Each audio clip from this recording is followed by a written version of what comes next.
Hello, everybody. Byron Metcalf here with the Mary Ann Key Book Club author talk, courtesy of Hennepin County Library, obviously the Star Tribune.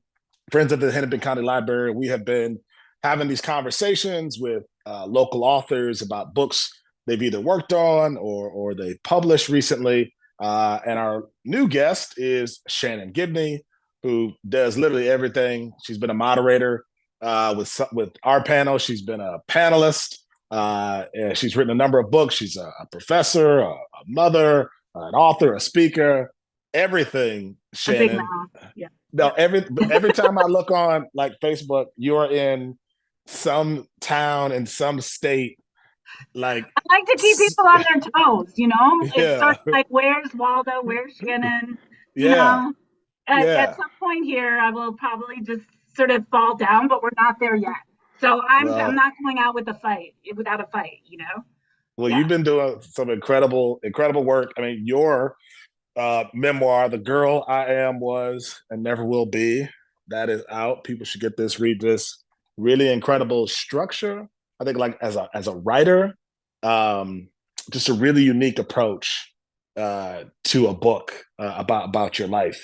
Thank As you. a woman who had the experience of transracial adoption, which is a phrase that feels newer. I mean, for me, I mean, growing up, when I knew kids who were raised in families that were from outside the community or ethnicity that they had, I don't know that we called it transracial adoption, but to hear the name and just the way that you have really highlighted individuals, and I think more than anything, like community, like I think that the way you've built that community, how many people have connected with you as a result of that book that you wrote, and then Yeah. you have this new book, When We Become Ours, a YA adoptee anthology. This published like in the last month, right? Yeah, it's been out for a month now, which is pretty Um, incredible. but it's And that's you. the book. Go ahead. No, you go ahead. It's your book. I'm just gonna That hold it that's up. the book. It's That's the all I got book to do. that me and my friends and colleagues, fellow adoptees, it's the book that we wanted when we Yeah. were teenagers, but never had. So it feels like such a privilege and an honor to sort of gather this A team of just amazing writers from multiple genres. We've got sci-fi in there, we've got fantasy, we've got straight literary fiction. Lisa Woven Sojblum has a graphic, pictorial short story in there as well, and so yeah, we're immensely proud of this book. Myself and my co-editor, and we also Yeah. have both have pieces in the book. Nicole Chung. So yeah, It's an incredible book, and I think one thing you notice right away is like every writer in here is dope. Like it's like really good writing, just in general, right? Like, and just to assemble, it's like the Avengers or it something of is the writing. Like adventure, everyone, like or Voltron from like my Voltron, era. yes, Yeah, Voltron, old school. like That's all what of I'm it. talking Yeah, about. everybody's got their own parts that they Yeah, put on, and it does feel like there have been other movements or moments, I should say, where it feels like adoptees, there's been a critical mass of us yeah, that have been able to voice some of our experiences um, or write through the lens of our experiences. But this is the first book of short stories by adoptees about adoptees, which is significant. A lot of us grew up. You don't see a lot of representation of adoptees, of transracial adoptees, in particular in popular media, American popular discourse. And then, of course, as a child of the 80s and 90s, like most of what I saw was like these depictions of it that felt really off for some reason, but mm, I couldn't figure out why, or I didn't have language for what was off about it. And then you come to find that like a white adoptive parent is the one that's writing this, and mm, they have like a very different point of view, as you can imagine, than us transracially adopted children. So, and then now, in recent years, there's been more BIPOC, Black, Indigenous, people of color writers also writing adoptee characters into their work. And I'm not saying that everybody does this. There's some people that do their homework um, and do it very well, but there's also a lot of people who sort of use it to produce some bad writing, like just Mm.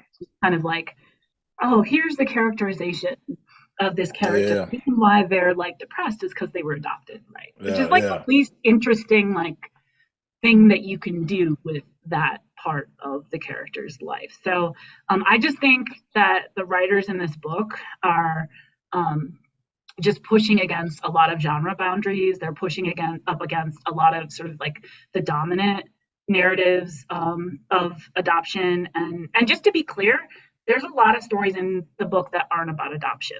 We Mhm. just said, Nicole and I just, the only directive that we gave these writers was that the protagonist needs to be a teenage adoptee. That's it. Mm. Otherwise, it's up to you. And that's the beauty of it, right? It's not like a singular storytell perspective. I think it shows the layers of the adoptee's experience, which obviously is something that you've written a lot about. There's a tale in here. I don't know if it was Lisa or not who talks about being given up for adoption, and I don't even know if that phrase is right. I was thinking about that. I was going to ask you about that. You hear that phrase sometimes, given up for adoption, like even the actual act, some of the language attached to it. Yep. How do Yep. you view that? Because that, in meeting you and knowing you, that's something I've had to be more conscious of. I'm like, wait a minute, Yep. like the language of this could be Yeah. harmful if we're not careful. Yeah, totally. And language is never neutral. I mean, that's the Yeah, thing. Like it's always doing something, and it's yeah, working on us as it's working on others too. So, and yeah. So I mean, I think that phrase "given up for adoption," I think that is probably sort of a more antiquated, phrase. It is accurate because you are um, your birth mom is the one usually that is terminating parental rights. I have a lot of friends who are adoptees. Obviously, I have a lot of friends who work in child welfare, and so they would say relinquished. You know, relinquish. that's what they would say. But you know, potato, potato, giving up your kid, relinquishing. Yeah, So I but don't it know. matters. It But does but matter. but it matters because I think the shift in language affects how people I think are viewed. Mm-hmm. Yep. I think it's Adoptees Lisa. have. Oh, I'm sorry. No, no, you go ahead. Just with that, I just wanted to just add, adoptees have we 4 times the rate of suicide in the Wow. as opposed to like the general public. So yeah, and you talk to a lot of adoptees who are just like, like I didn't have this experience. I don't feel this way, but I know a lot of people who feel like, yeah, this whole given up thing, right? Like Mm, they don't belong anywhere. They don't understand why um, their their first families had to give them up. They feel abandoned. They feel yeah. unwanted. Yeah, not everyone, but some people. I think that's what's I guess what I appreciate so much about this book is just like all these individuals and what they've achieved in their lives, what they've learned about themselves, what the stories they're able to tell. I think it was Lisa who talks about being relinquished at 1 years old as a Native American and being in a classroom where a teacher says, tell me about your ancestors. And there's this disconnected feeling. And it made me think so much about the word identity, which identity is hard for everybody. Like, I think, Yeah. especially just young people in general. I'm a father of young kids. You are like, it's a really difficult thing. I think, especially just in this generation. I think to learn and understand the added layer of someone relinquishing their parental rights and you joining another family and potentially joining another family where you are different, racially, in other ways as well.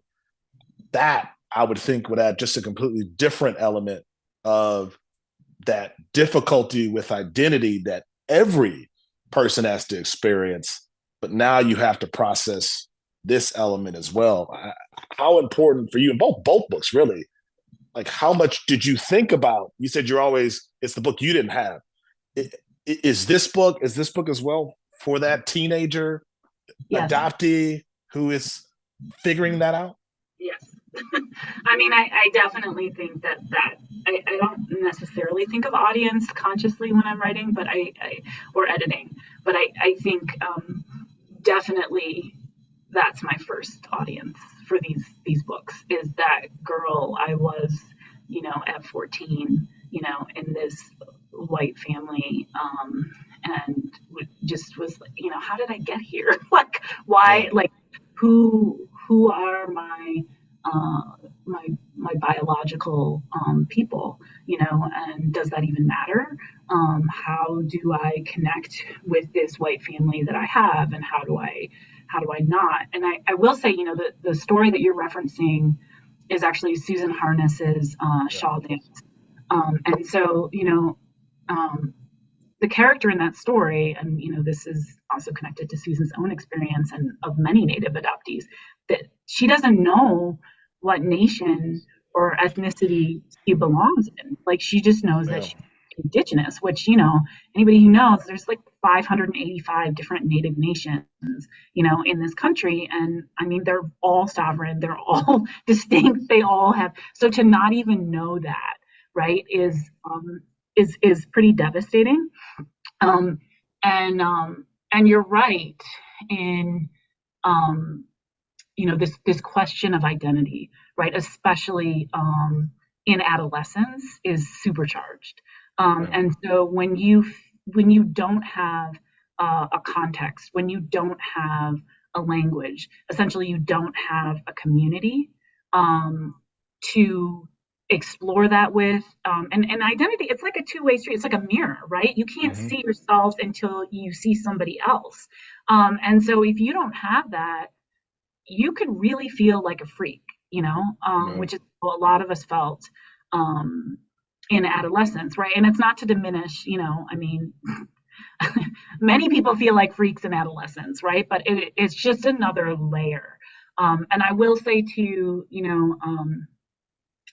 transracial adoption historically, how it's been practiced in the West is it's well off white families adopting children from the global South, children of color, um, indigenous children, and children from historically marginalized communities, like within their borders, which are mostly children of color, Black children, um, as I said, Native children, Latinx children, etc. Um, and so that is just something that I think members of the book club should sort of maybe just be aware of. I guess is Yeah. sort of like, it's not, again, it's like language, it's not a neutral transaction. It's not Yeah. like all these Black families are like, oh, we're adopting white kids, and like this Yeah. that's not what's going on here, right? Yeah. um and so and that, my friends and I always say that, when we're talking about adoption, we're basically talking about everything. We're Mm-hmm. talking about racism. We're talking about sexism. We're talking about war and militarism. We're talking about racial capitalism. We're talking like everything that makes a life like mine possible, um, is like embroiled in that. Yeah, yeah. I'll tell you who I thought about when I've read both books. I knew someone when I was younger. I was working, and I knew someone who had adopted a Black child, a white guy had adopted a Black child, and we would always have just different conversations about life, and he'd talk about his son who was getting older, um, and he mentioned to me, he said, yeah, one of my concerns, I don't want him to get the negative elements of Black culture, right? And then this is also like, like I have, this is also what we call adoptee humor. Like, it just is Okay. like the Yeah. Black. I mean, that is like the most racist statement Uh, that, but he's fine, obviously, with his child getting like the worst parts of white culture, right? Which yeah, he's not like, oh my God, did you walk yeah. away? You do. First of all, I was like, "Oh, is this the SNL skit I'm in?" You know, Like, because who's me where's now? the Like, where's where, the camera? where's the cameras? Um, and he said it with a straight face. But what was so scary for me Yeah, was, and I told him this.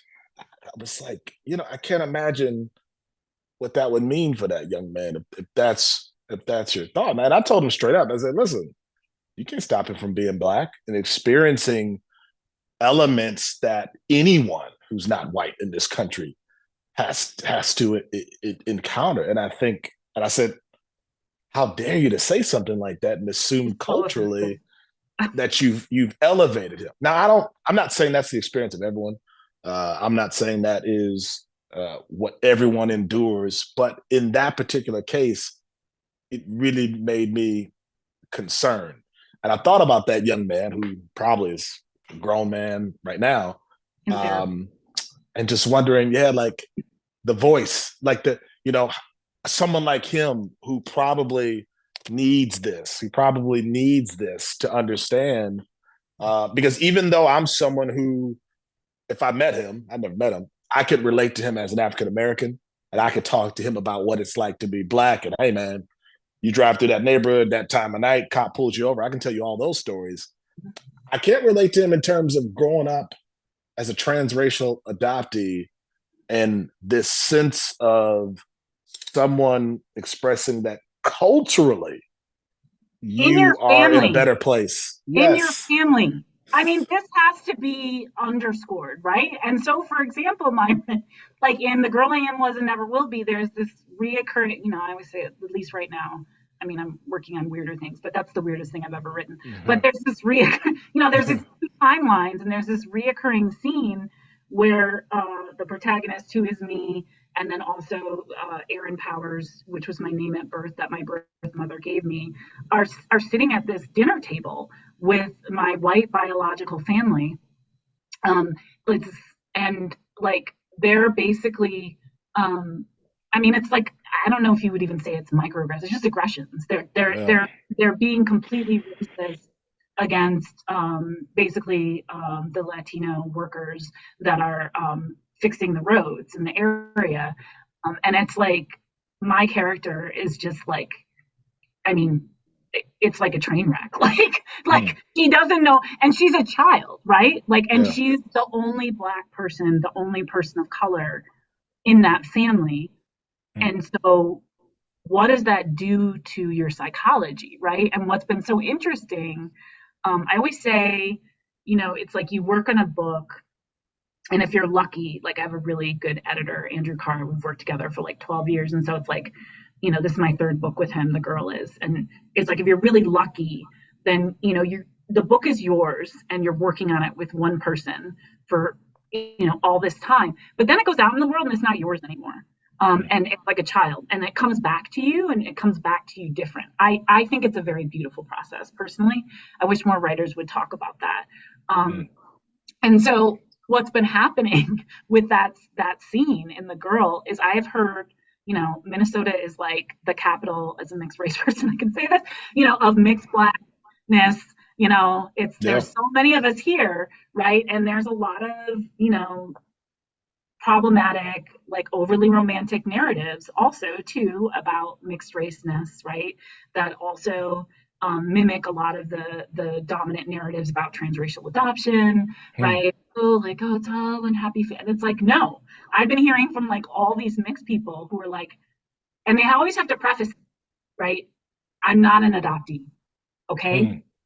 I'm not an adoptee, which I'm Yeah. just like, this is not just about like the I think a lot of the stories in the anthology and a lot of the scenes and stuff in The Girl are also about the violence of whiteness, and Mm. what it can do to somebody who is structurally vulnerable, like in a family, And so I've had so many mixed black people tell me I'm not an adoptee, but I've been at that fucking table. I have Mm. been at that table, and I have been like changed I could not relate to my family in the same way. After that, I did not feel safe because I, Mm. you know, so yeah. I think that word is important. Safe, safety, because it is violence. I mean, it is, and it affects people, as you've written in detail, years and years down the road, the rest of their lives. The book is When We Become Ours, an anthology. You should check this out. You should definitely read it. And also, The Girl I Am Was and Never Will Be, both incredible books. Real quick, Shannon, for you, what was the motivation? Why'd you do this? Of the 20,000 books you've written since like June 1st or something. Thank you. I mean, I think like for me, writing has always been a way for me to try to make sense of what it means to be a human being, um, in whatever time and place that I'm in. And I've always felt very particular about my own identities, right? Like particular meaning in some ways weird, right? Like, okay, I don't have these um, identities that are really in the dominant class, except for maybe like in terms of class, definitely like an upper middle class family I grew up in, and now I'm upper middle class professional. But being a mixed Black woman, being a transracial adoptee, being a female bodied person, being an artist, all of these things. And so writing is like it's a tool for me. It's a place to rest, that I think is Mm. to explore a lot of these questions. And then I love um, being able to explore them with readers as well. I feel like incredibly grateful for anybody who's like, I'm going to pick up your book and I'm going to, take some hours out of my busy life and really engage with it. I mean, I just think that like that's the most remarkable thing, from this from the perspective of a writer. Um, so thank you everybody for reading. Appreciate you. Definitely go out and get the book When We Become Ours, incredible anthology. Shannon, thank you as always. You do so much for the Mary Ann Key Book Club. And thank you all for watching and listening. We will announce our next book in the weeks and months ahead.